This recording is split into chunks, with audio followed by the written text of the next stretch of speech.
avez-vous commencé à vous intéresser à l'art? Je suis venue à l'art par rapport notamment à la littérature. J'ai lu très tôt. J'ai commencé à lire très tôt. Oui. Et la lecture a tout de suite été un univers passionnant pour moi. Et les livres, ça raconte des histoires. Et les livres, c'est souvent illustré d'œuvres d'art. Donc je sais que je suis venue comme ça. Et puis assez tôt, je suis venue au Louvre, il y a déjà bien longtemps. Donc enfant. Donc je ne pourrais pas vous donner un âge. Est-ce que c'est 8 ans, 9 ans? Mais c'est pas grand, en tous les cas. Voilà. 10 ans peut-être, mais pas grand. Voilà. Et est-ce qu'il y avait une partie, une spécialisation, quelque chose qui était plutôt intéressant Non, pas à ce moment-là. À ce moment-là, quand j'étais enfant, et je me souviens, mais c'était le vieux Louvre, hein, c'était le Louvre d'avant la rénovation, je me souviens que ce qui me fascinait, c'était, comme beaucoup d'enfants évidemment, l'Égypte, hein, parce qu'il y a ce côté fascinant de l'Égypte, et puis aussi, alors quelque chose qui m'intéressait beaucoup, et ça je pense que c'était parce que notre professeur d'histoire avait dû nous y emmener, qui étaient les sculptures médiévales, et ça me fascinait complètement. J'avais l'impression d'un univers qui s'ouvrait devant moi. Mais c'était des coups de cœur d'enfants, enfin c'était des coups de cœur d'enfants jeunes qui découvraient éblouis le lieu.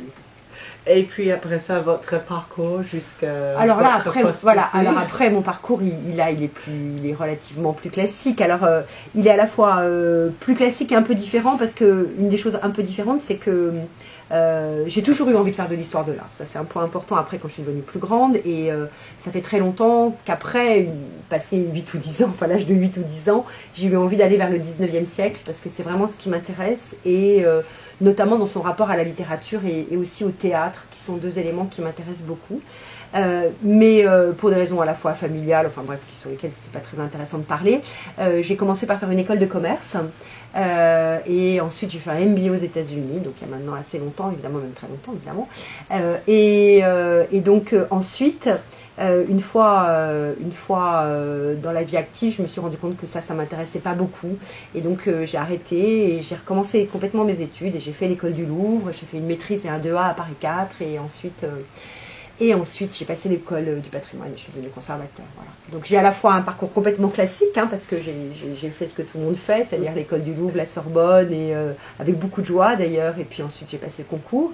Mais auparavant, j'avais cette expérience d'une école de commerce dont je dois dire la vérité, je ne fais rien de particulier, mais qui m'a donné peut-être de l'aisance sur certains domaines. Voilà. Et que je ne regrette pas. Et votre rôle aujourd'hui? Alors mon rôle aujourd'hui, je suis directrice du musée de la Croix depuis 2 ans et je suis conservateur au Louvre, et au sein du Louvre je m'occupe d'un certain nombre de projets, et notamment j'ai été nommée commissaire pour les salles éducation qui ouvrent l'année prochaine au mois d'octobre 2015. Voilà. Et ça c'est nouvelle? Ça c'est nouveau, ça fait les salles d'éducation, c'est un nouveau projet au Louvre qui a été lancé par Jean-Luc Martinez, donc le président du Louvre, et dont le projet va ouvrir j'ai la date exacte, hein, donc le 13 octobre 2015, autour d'un sujet qui est autour des mythes fondateurs, et j'en suis le commissaire. Très intéressant. Ah oui, j'en suis très heureuse. Oui. Et sinon, en fait, le musée de la Croix, c'est un musée, en fait, je connais assez bien le musée, j'adore c'est un joli musée. Et il y a à peu près combien de visiteurs par... Alors c'est un très joli musée, comme vous voulez le dire, c'est le dernier atelier et le dernier appartement de la Croix. De la Croix s'y est installé en 1857, il y meurt en 1863. Et c'est un musée qui a été sauvé par des grands artistes dans les années 1920, et notamment Maurice Denis, Henri Matisse, Paul Signac, Édouard Vuillard, donc des grands artistes. Et le musée est installé donc dans ce dernier appartement et dans ce dernier atelier. Il est au cœur de Saint-Germain-des-Prés, hein, tout à côté de l'église Saint-Germain-des-Prés, pas loin de Saint-Sulpice, sur la place de Fürstenberg. C'est un lieu charmant. C'est un lieu charmant, mais qui est aussi... quand même, parmi les petits musées, un grand musée, puisqu'on reçoit 65 000 visiteurs par an, ce qui est quand même pas mal, hein, 65 000 visiteurs. Et puis, on essaye aussi d'avoir un certain nombre d'activités, des conférences, des concerts, des lectures. Vous avez des expositions Absolument. Combien par an? Alors, on a une grande exposition avec des prêts extérieurs par an, en général à l'automne, c'est-à-dire en général à cette période de l'année, entre novembre et, grosso modo, entre novembre et février, ou décembre et mars. Et puis en ce moment d'ailleurs on a une très jolie exposition autour des objets marocains qui s'appelle donc qui s'appelle Objets dans la peinture, souvenirs du Maroc, qui est une très jolie exposition autour des objets qu'il a rapportés du Maroc et que Delacroix a ensuite utilisé dans ses peintures. Donc un sujet qui évoque à la fois le rapport à l'objet, mais aussi le rapport à la mémoire, et qui m'intéresse beaucoup. Donc on a une exposition comme ça avec des prêts, on a des prêts vraiment fabuleux en ce moment. Et puis on a 2 accrochages de notre collection, donc on renouvelle à peu près 3 fois par an. Et on organise tout au long de l'année des concerts, des lectures, et on participe aussi à un certain nombre d'événements du ministère de la Culture, la nuit des musées, les rendez-vous au jardin, les designers days, voilà, pour faire vivre le musée. Et vous avez beaucoup d'étrangers qui le visitent? On a pas mal d'étrangers. Alors pour l'instant, on n'a pas encore une étude de public précise. On vient de mener, mais je ne l'ai pas encore lue parce qu'elle vient juste d'être finie. On vient de mener une étude qualitative chez les visiteurs, donc qui a interviewé à la fois des Français et des étrangers. Comme ça, au doigt mouillé, mais c'est vraiment au doigt mouillé, j'ai l'impression qu'on a environ 40% d'étrangers et 60% de Français. Et parmi les étrangers, mais ça aussi c'est toujours au doigt mouillé, surtout des Japonais, des Américains, qui sont vraiment les 2 premières nationalités. Alors après, la proportion, je ne suis pas capable de le dire, mais j'aimerais bien faire une étude plus quantitative l'année prochaine. Et pourquoi vous pensez que ça attire les Japonais? Alors les Japonais, je pense que ça c'est assez facile de comprendre. C'est vrai que Delacroix d'abord est très populaire au Japon.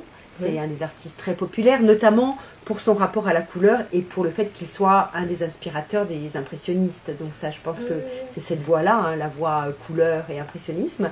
Et puis aussi un rapport chez les Japonais à la mémoire et au trésor national, à l'idée effectivement aussi du lieu de mémoire au sens strict.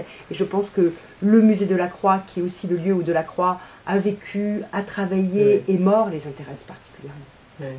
Enfin, me semble-t-il, mais là, ce que je vous dis là, c'est ce que mon intuition. Mais ça devrait être assez, comme c'est assez petit, ça devrait être assez difficile en fait d'attirer l'attention de ces étrangers. Alors, c'est pas toujours facile, mais on y arrive avec plusieurs éléments. D'abord, c'est petit, mais en même temps, c'est un lieu vraiment au cœur des plus jolis quartiers de Paris. On a la chance d'avoir un jardin qui a été rénové en 2012 grâce à un mécène japonais, d'ailleurs M. Kinoshita. Donc on a ce très joli jardin. On est vraiment un havre de paix en plein Paris. Donc on arrive à attirer, mais ce qu'il faut arriver à faire, et c'est ce à quoi j'essaie de m'employer en ce moment, c'est de faire connaître à ceux qui ne s'intéressent pas forcément à Delacroix. Parce que ceux qui s'intéressent beaucoup au musée ou ceux qui s'intéressent à Delacroix, ils nous trouvent. Mais je pense que ce serait intéressant d'arriver à faire connaître le lieu à des personnes qui ne s'intéressent pas autant que cela à Delacroix. Et donc ça, c'est un peu ce à quoi je m'emploie aujourd'hui. Et ça, c'est un de vos buts.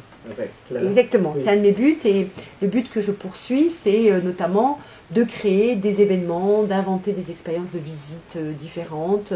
C'est la raison pour laquelle on a eu l'année dernière des projets avec des lycéens, qu'on a des projets au moment des designers days avec des designers, qu'on invite au mois de janvier prochain un conteur avec une musicienne. Enfin voilà, on essaie d'avoir des expériences comme ça, de manière à aussi renouveler l'expérience du musée.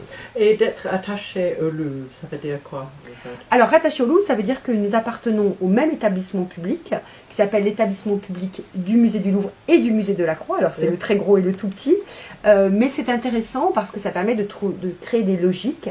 Et moi, ce que j'ai en tête, c'est aussi, depuis que j'ai été nommée, c'est aussi que Delacroix puisse servir de laboratoire à ce que nous faisons, et notamment dans des projets de médiation. Par exemple, en ce moment, nous avons avec l'exposition des cartels pour enfants qu'on a fait faire alors qu'il n'y en a pas au Louvre parce que c'est quelque chose que nous pourrions faire facilement. On a monté un projet pour les designers days alors que c'est plus compliqué à monter au Louvre. Voilà, donc on essaye de faire des éléments comme ça pour servir un peu de laboratoire et ça c'est très intéressant. Très intéressant. Et quel est votre objet ou pièce le favori? Au musée Delacroix? Oui. Au musée Delacroix, c'est certainement un des chefs-d'œuvre du musée, qui est d'ailleurs un des chefs-d'œuvre de Delacroix, qui est la Madeleine au désert de Delacroix, qui est une peinture qu'il a peinte en 1845 et qu'il a présentée au salon et qui représente, le titre le dit, Madeleine, donc la suivante du Christ, l'amie du Christ, au désert.